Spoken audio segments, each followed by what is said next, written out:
when you think of knives, there can come into your mind, you know, an idea of like prehistoric cavemen, you know, living off the land, having to hunt wildebeest and having to hunt woolly mammoth and, you know, whatever it may be. And so there's that, your mind can go to those places. And in this day and age, most knives don't really have a look or feel like that. They're usually, you know, sleek and, you know, technically, you know, ground in and all that type of stuff.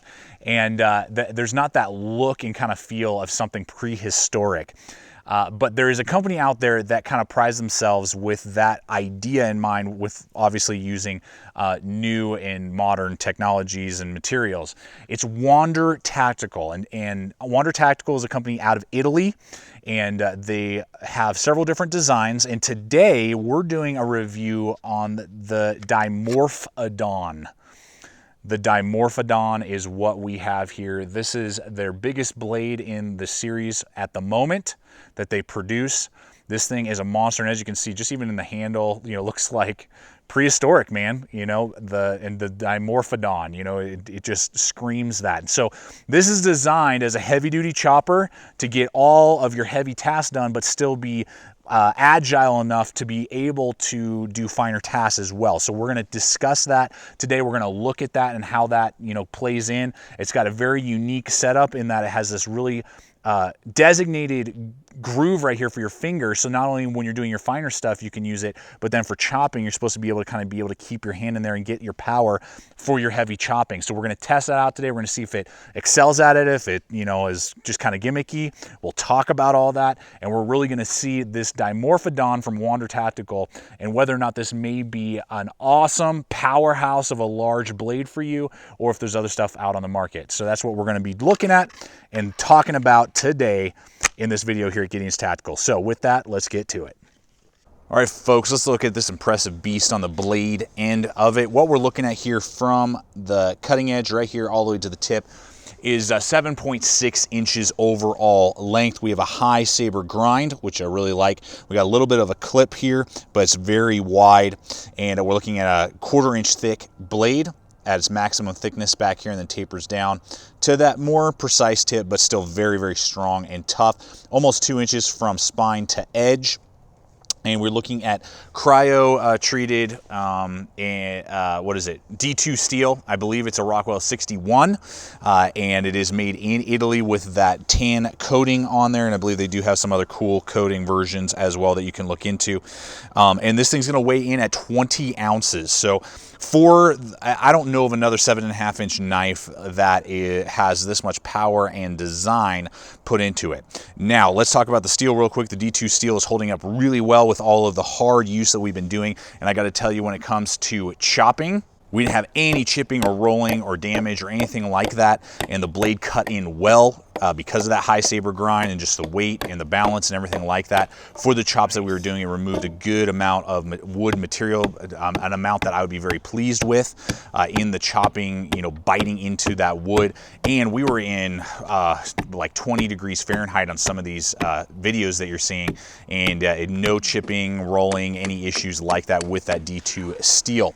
Then as we go along with batoning, you know, this has 7.5 inches basically. It's going to baton a lot of logs, and with that high saber grind 1/4 inch thick blade, it's really no competition. So I mean, it's going to work fantastic if you got to split wood.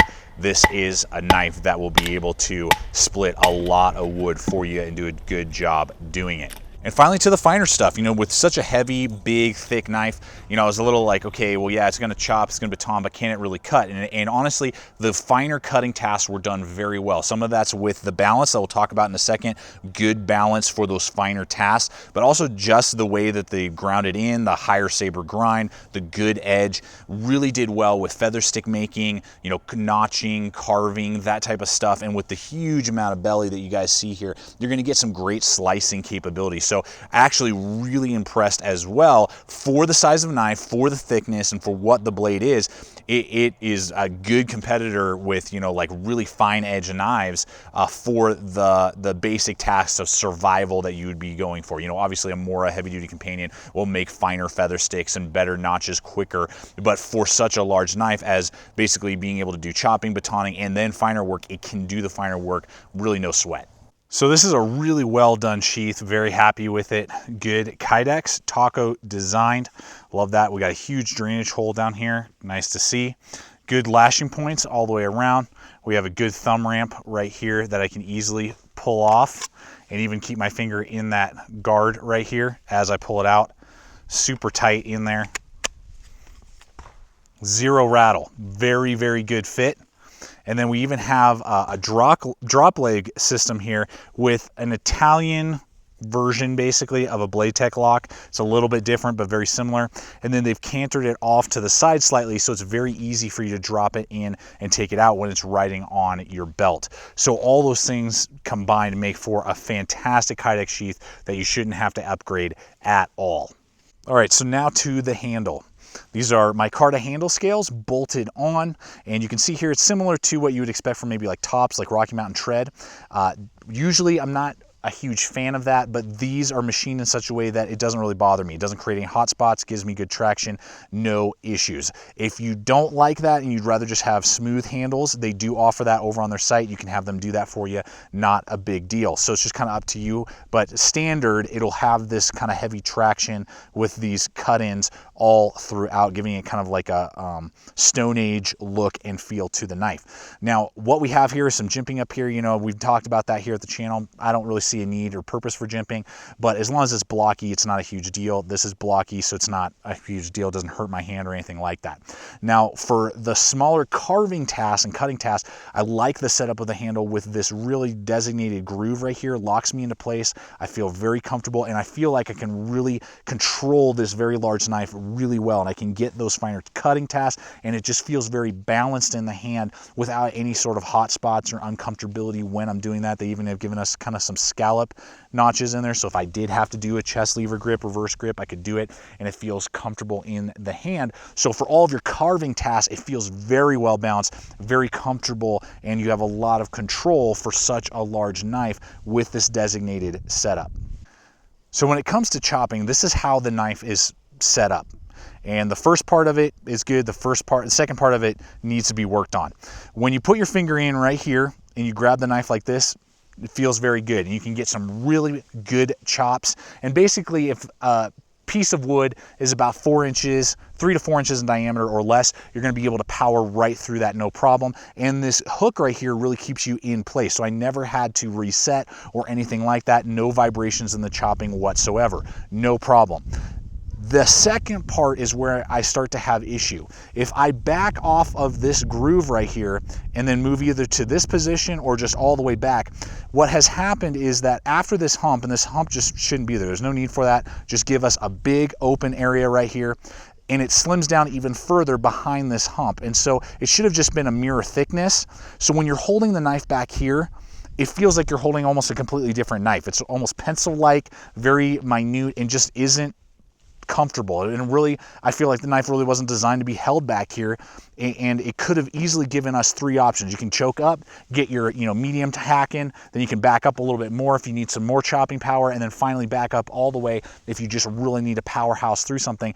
And the knife right now in this setup doesn't offer you that, as well as the fact that there are 2 lanyard holes back here, but they're really small. It took me about 10 minutes to get this paracord lanyard through there, so that was kind of odd as well. I would like to have those lanyard holes drilled out as well. So in conclusion, when it comes to chopping, it's an okay chopper when I'm holding it like this.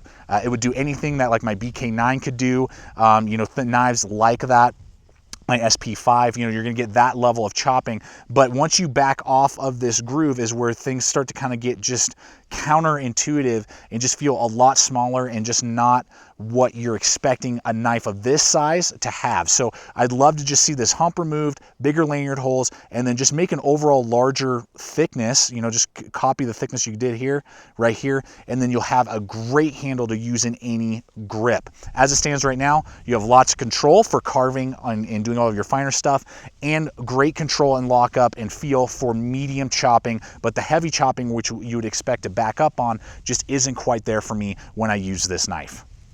All right, folks, let's go ahead and hit the price point here on this knife. Now, you may be thinking like, this has got to be like an arm and a leg. D2 steel, Kydex sheath, G10 handle scales, all contoured, Italian made. You know, I mean, what is this, like $450 or something like that? But I believe that this is very reasonable. I believe that you're actually getting a huge bang for your buck because of all that I just said and what we've been looking at here today. This is going to come in at about $290. So for everything that we're discussing, that's actually really reasonable, coming in under the $300 price point. We'll have links in the description below for you guys to go check out where these are available. There are several different sites, and then you can also, you know, contact them directly and possibly work out maybe customs and different things that you may want to do, because they do some things like that at this moment. That may change down the line the more popular they get, but you know, you can do kind of some customization stuff if you want to, if you contact them directly. And I want to thank Wander Tactical for being willing to send this over to us to do the review, to show you guys a company that I believe is really producing some awesome designs that, you know, has had a small footprint on the social media realm, and now being able to show it to you, the viewers, so that you guys can see a new blade that may be hitting points that you're looking for. You know, you don't want to upgrade the sheath. You like D2 steel. You're looking for, you know, a larger blade, but it still has a lot of finer cutting capability. I mean, this is definitely hitting all those points and coming in at under $300. So awesome, guys, and I believe a very reasonable price point for the market and the materials that we're looking at here today. All right, folks, time to wrap up this video on the Dimorphodon, give you my final thoughts. Overall, great package. I love the Kydex sheath system. I like the D2 steel heat treat that they've done. It's holding up great, really easy to work with. Just the blade profile, the weight, the balance. This finger groove is very unique and works well, and I was able to do a lot of the finer stuff better than most other knives that I own in this size range. And as we discussed, you know, it's a powerhouse in many different capabilities, except for the kind of narrow, small, pencil-y feeling in the back end of the handle that we've discussed. And to kind of wrap up my feeling on this knife, I'm going to use an Italian sports car analogy, since it's an Italian-made knife. It's kind of like a Ferrari that has engine space for a V12, but they decide to put a V8 engine in it. So that I know that there's huge power capability to get huge chopping swings. If the handle in the future is redesigned, we can get those huge powerful swings and really bring down some larger pieces of wood and, you know, trees and that type of thing. As it stands right now, you're getting still good power with a V8, but man, this has the potential for V12 power. So hopefully in the future, we'll see some of that, because I know they're always doing redesigns and tweaks over there at Wander Tactical. So overall though, it has a lot of capabilities as that larger survival knife, and has the potential for huge capability to get a lot of work done around the campsite or, you know, out there on the trail. So as always, guys, I really hope this video has helped you out decide whether or not the Dimorphodon is the right large survival knife for you. As always, check us out on all the relevant social media. Check us out on Facebook, Twitter, Instagram. We always got things going on over there. And always remember, stay equipped, stay prepared, and we'll see you out there.